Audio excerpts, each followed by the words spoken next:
Hey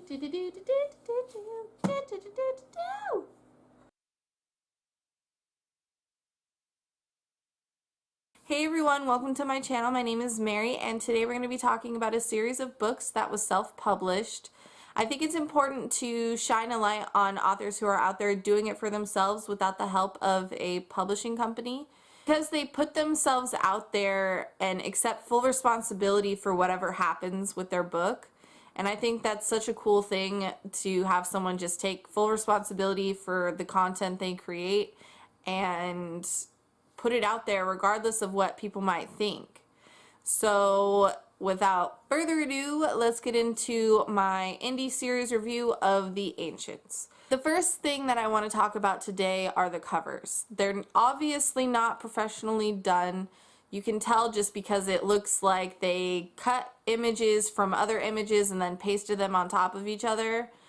It's a huge mistake that a lot of self-published authors make. It makes your book look less uniform. It makes it look like you didn't put enough effort into creating the finished product, and it kind of gave away what I would find on the inside of the book. I didn't realize it at the time, but it was a free book on Kindle, the first book in the series anyway, and I unfortunately have this thing about me where once I start a series, it's really hard for me not to finish it, and because of that I just kept going and reading every book of this series, and each time I was severely disappointed because I really wanted these to be awesome books, but they just weren't really that great. The books themselves are about a girl who is a part of a werewolf pack, and the Ancients, which are basically the original pack,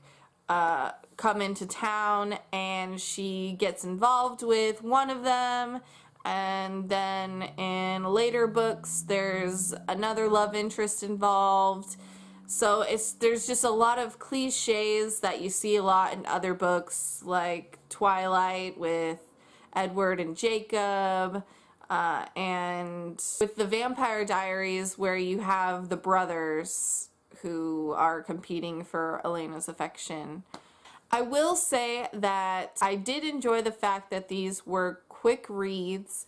They only took me probably 2 weeks to read the entire series, and there's 4 books, so that was an enjoyable aspect. I don't know if it was enjoyable because it was over quicker or because I just wanted something to read at the time to kind of stimulate my reading brain. Other than that, the subject matter is just super cliche and something that we've seen in a lot of different series. Content itself is definitely more young adult, but the writing style itself was just more juvenile fiction, and it was too hard to get through. There's not enough detail, there's not enough world building, and because of that it was hard to fall in love with any of the characters.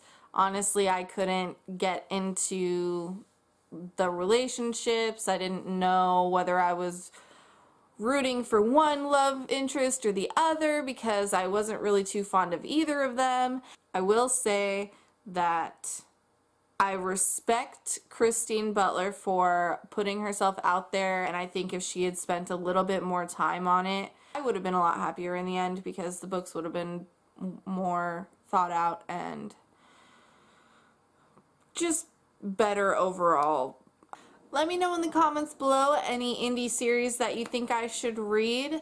If you like this video, give it a thumbs up, hit that subscribe down below, and I will see you when I see you. Bye!